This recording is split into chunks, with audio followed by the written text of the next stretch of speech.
this puppy? Isn't it lovely? Can't you just imagine it running around, having fun outside, playing, chasing people, its brothers, its sisters? Well, no. Unfortunately, this puppy will never do any of that. Why? Because this puppy has been chosen for animal testing. This puppy will live its whole life in that cage. It will have injections, experiments done to it. And then, when they're finished with it, they will kill this puppy. Hello, my name is Pamela MacArthur. I currently work at Izmir University of Economics, and today in my presentation I would like to explain to you why I believe animal testing is morally wrong.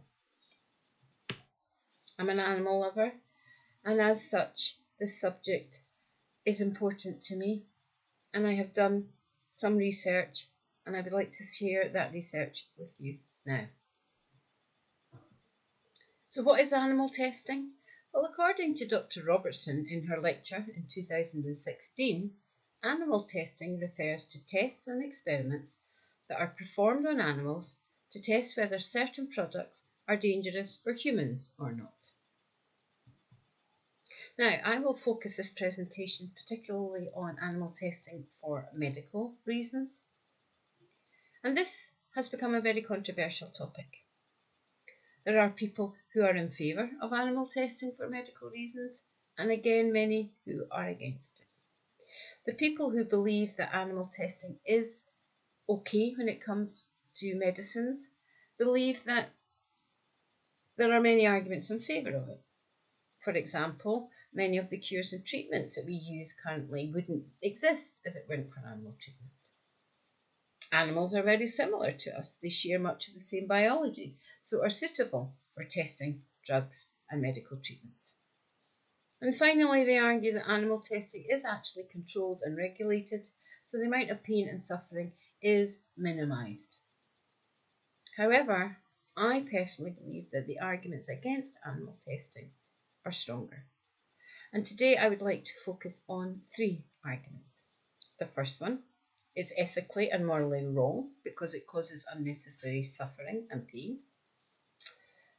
Animals and humans are not the same, and therefore much of the testing done on animals is irrelevant and unsuccessful.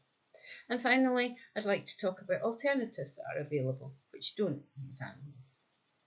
My presentation should last about 5 minutes, and at the end of my presentation, if you have any questions, please feel free to ask them.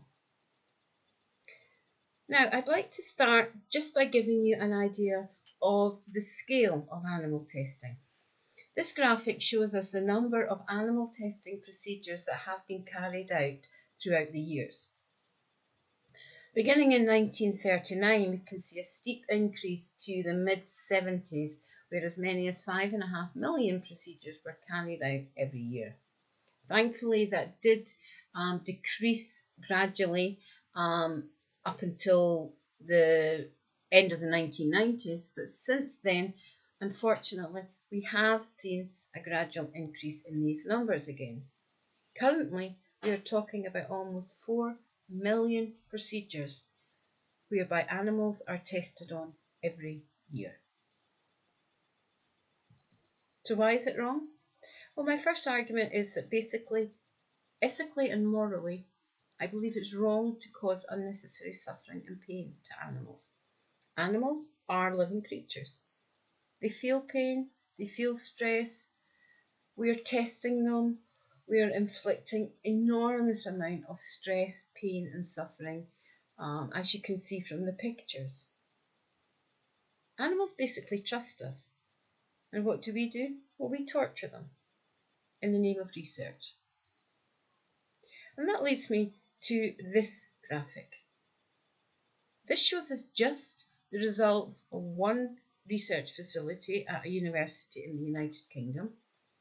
And this graphic shows us the level of pain that these animals suffer. The yellow, green and blue colours indicate that the animals suffer some pain. Yellow mild, green moderate and blue, severe pain. As you can see, the majority of the tests that were done on these animals at this research facility caused at least mild pain and in some cases severe pain. I can't justify that.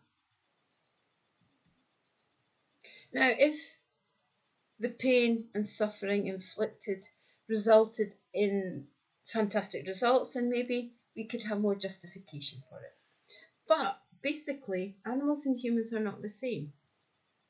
And this means that the testing done on animals and the results given by these tests don't work in humans in the majority of cases.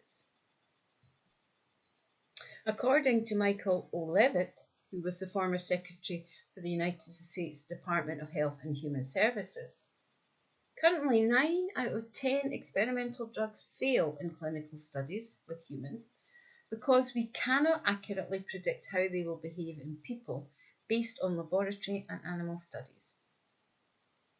90% of tests carried out on animals produce results that are not the same for humans, and therefore the drugs or techniques, treatments that are produced by these animal tests are useless. So the pain and suffering was completely unnecessary. Finally, there are alternatives available. We live in a technological age, and therefore we should make the most use of technology when it comes to testing for medicines and medical treatments as well. And there are already alternatives already developed or being developed. For example, they can now make organs on a chip. So instead of using animals to test heart, liver, or lungs, they can make chips that replicate these organs and do the tests on them. Computer simulations and virtual reality are not only for fun, they can be used to simulate medical treatments, medical conditions, and researchers are able to get data from them rather than using animals.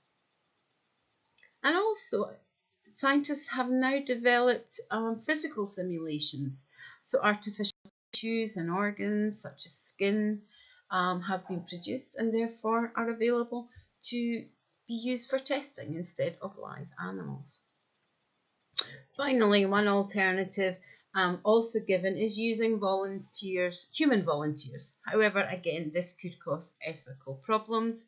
However, if people are willing to be tested instead of the animals, then maybe we should consider that option too. So in conclusion, today I've tried to explain why I believe animal testing is morally wrong. I explained 3 arguments for this. First, it causes pain and suffering unnecessarily. Secondly, most of the results are invalid when it comes to humans. And finally, there are alternatives out there being developed whereby we don't need to use animals. This puppy deserves to be free. This puppy deserves not to suffer pain. How can anybody justify using this animal in any form of testing? Thank you very much for listening to my presentation today. I would be happy now to take any questions that you may have.